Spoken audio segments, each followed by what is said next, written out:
It's Mrs. McKelvy back again with the next chapter of the story of Dr. Dolittle. But before we get started with reading today, I'd like us to think one more time about the interesting creature that was mentioned at the end of the last chapter. So the monkeys all got together and decided they wanted to give Dr. Dolittle a gift to thank him for taking such good care of them and making them all well. And they decided that they would give him a rare animal that no white man had ever seen before, the pushmi-pullyu. So I drew a picture of what I think a pushmi-pullyu might look like. And there is my picture. So he has two heads because he's pushing and pulling against each other. And I gave him long hair, and he's purple, and he has green spots, and he's got claws on his feet. So just kind of an interesting looking creature. But we'll hear a description of the pushmi-pullyu in today's chapter. So let's go ahead and get started. The 10th chapter is called The Rarest Animal of All. Pushmi-pullyus are now extinct. That means there aren't any more. But long ago, when Dr. Dolittle was alive, there were some of them still left in the deepest jungles of Africa. And even then, they were very, very scarce. They had no tail, but a head at each end and sharp horns on each head. They were very shy and terribly hard to catch. The hunters get most of their animals by sneaking up behind them while the animal is not looking. But you could not do this with a pushmi-pullyu because no matter which way you came toward him, he was always facing you. And besides, only one half of him slept at a time. The other half was always awake and watching. This was why they were never caught and never seen in zoos. Though many of the greatest huntsmen and the cleverest of menagerie keepers spent years of their lives searching through the jungles in all sorts of weather for pushmi-pullus, not a single one had ever been caught. Even then, years ago, he was the only animal in the world with two heads. Well, the monkeys set out hunting for this animal through the forest. And after they had gone a good many miles, one of them found peculiar footprints near the edge of a river, and they knew that a pushmi-pullyu must be very near that spot. Then they went along the bank of the river a little way, and they saw a place where the grass was high and thick, and they guessed he must be in there. So the monkeys all joined hands and made a great circle around the high grass. The pushmi-pullyu heard them coming, and he tried hard to break through the ring of monkeys, but he couldn't do it.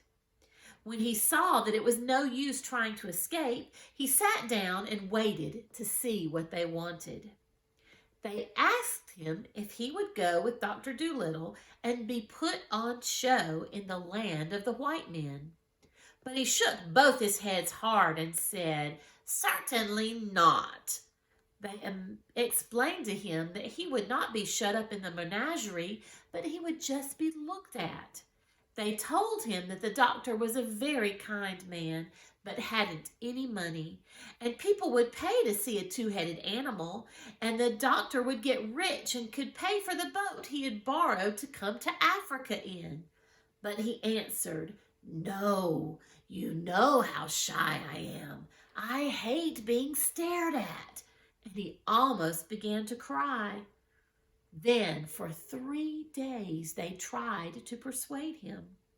And at the end of the 3rd day, he said he would come with them and see what kind of man this doctor was. So the monkeys traveled back with the pushmi-pullyu, and when they came to where the doctor's little house of grass was, they knocked on the door. The duck who was packing the trunk said, "Come in." And Chi-Chi very proudly took the animal inside and showed him to the doctor. What in the world is it? Asked John Dolittle, gazing at the strange creature. Heaven help us, cried the duck. How does it make up its mind? It doesn't look to me as though it had any, said Jip the dog. This, doctor, said Chi-Chi, is the pushmi-pullyu, the rarest animal of the African jungles, the only two-headed beast in all the world. Take him home with you, and your fortune will be made. People will pay any amount of money to see him. But I don't want any money, said the doctor. Yes, you do, said Dab-Dab the duck. Don't you remember how we had to pinch and scrape to pay the butcher's bill in Puddleby? And how are you going to get the sailor a new boat that you spoke of, unless we have the money to buy it? I was going to make him one, said the doctor. Oh, do be sensible, cried Dab-Dab. Where would you get all the wood and the nails to make one with? And besides, what would we live on? We shall be poorer than ever when we get back. Chi-Chi's perfectly right. Take the funny-looking thing along, do. Well, perhaps there is something in what you say, murmured the doctor. It certainly would make a nice kind of new pet. But does the, what do you call it, really want to go abroad? Yes, I'll go, said the pushmi-pullyu, who saw at once from the doctor's face that he was a man to be trusted. You have been so kind to the animals here, and the monkeys tell me that I am the only one who will do. But you must promise me that if I do not like it in the land of the white men, you will send me back. Why, certainly, of course, said the doctor. Excuse me, surely you're related to the deer family, are you not? Yes, said the pushmi-pullyu, to the Abyssinian gazelles and the Asiatic chamois on my mother's side. My father's great-great-grandfather was the last of the unicorns. Most interesting, murmured the doctor, and he took a book out of the trunk which Dab-Dab was packing and began turning the pages. Let's see if my books say anything. I notice, said the duck, that you only talk with one of your mouths. Can the other head talk as well? Oh, yes, said the pushmi-pullyu, but I keep the other mouth for eating mostly. In that way, I can talk while I'm eating without being rude. Our people have always been very polite. When the packing was finished and everything was ready to start, the monkeys gave a grand party for the doctor, and all the animals of the jungle came. And they had pineapples and mangoes and honey and all sorts of good things to eat and drink. After they had all finished eating, the doctor got up and said, My friends, I am not clever at speaking long words after dinner like some men, and I have just eaten many fruits and much honey. But I wish to tell you that I am very sad at leaving your beautiful country. Because I have things to do in the land of the white men, I must go.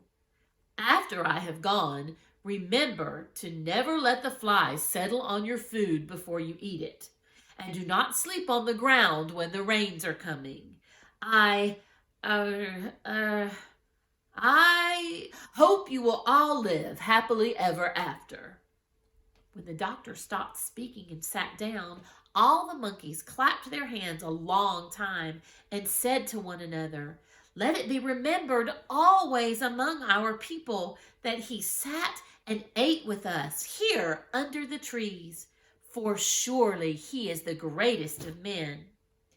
And the grand gorilla, who had the strength of 7 horses in his hairy arms, rolled a great rock up to the head of the table and said, This stone for all time shall mark the spot. And even to this day, in the heart of the jungle, that stone is still there. And the monkey mothers, passing through the forest with their families, still point down at it from the branches and whisper to their children, Shh, Look, there it is, where the good white man sat and ate food with us in the year of the great sickness. Then, when the party was over, the doctor and his pets started to go out back to the seashore, and all the monkeys went with them as far as the edge of their country, carrying his trunks and his bags to see him off. Well, it's really interesting that this chapter really reminds me kind of what is happening in our world today, where we've had some great sickness in our land and we've had to kind of stay home and stay safe.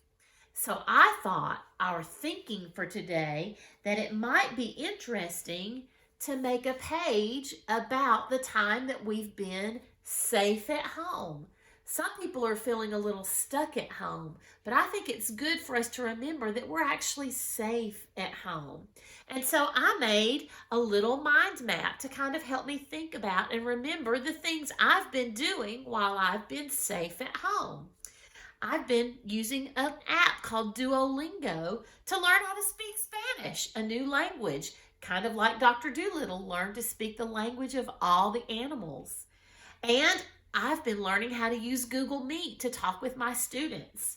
And I've learned how to make YouTube videos while I've been home. That's something brand new. Every day I try to go out for a walk or a run and get some exercise. I've been reading lots of great books. I've gone to online church, which is new for me too. And then I've been baking things, especially bread. So you may want to make a page where you can either write a story about the time that you stayed safe at home, or you may want to do like I did and make a list of all the interesting things that you've been doing while you've been at home.